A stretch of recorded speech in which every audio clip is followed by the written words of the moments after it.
نماز کی ترتیب: عصر کی نماز جماعت ہو رہی ہے، ہم ہو رہی ہو، ہم نے ظہر پڑھنی ہے تو پہلے کون سی نماز پڑھیں؟ اس میں علماء کی دو رائے ہیں کہ اگر ظہر اور عصر کا مسئلہ ہے تو آسان ہے، ظہر بھی 4 رکعت کی ہے اور عصر بھی۔ آپ نے ظہر نہیں پڑھی، جماعت ملی آپ کی، عصر کی پڑھ رہے ہیں، تو اب آپ ان کے پیچھے ظہر کی نیت کر کے 4 رکعت پڑھیں، ظہر کی نیت کر کے جماعت میں شامل ہوں، ایک ہی رکعت ملی تو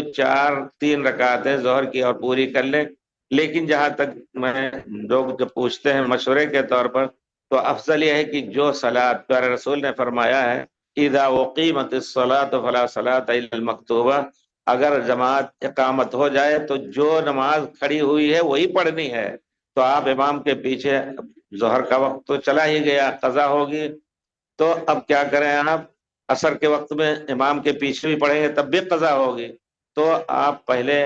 عصر پڑھ لیں، عصر کے بعد آپ فوراً اٹھ کر کے یا اور دوسرے ٹائم میں انتظار کر کے آپ 4 رکعت ظہر کی رات میں بھی پڑھ سکتے ہیں۔ تو ترتیب کوئی ضروری نہیں ہے انشاءاللہ، لیکن بعض علماء ترتیب کے بہت سختی سے فتویٰ دیتے ہیں، لیکن صحیح انشاءاللہ یہ ہے اس حدیث کی روشنی کی جب اقامت ہو جائے تو وہی صلاۃ ہے جس کی اقامت ہوئی ہے، تو آپ عصر ان کے ساتھ پڑھ لیں اگر معلوم ہے۔ اگر شبہ میں آپ نے ان کے یہ سوچا کہ یہ ظہر پڑھ رہے ہیں ہم بھی ظہر کی نیت کریں، تو انشاءاللہ وہ صحیح ہے آپ کے لیے، جیسا کہ تفصیل میں علماء بتاتے ہیں۔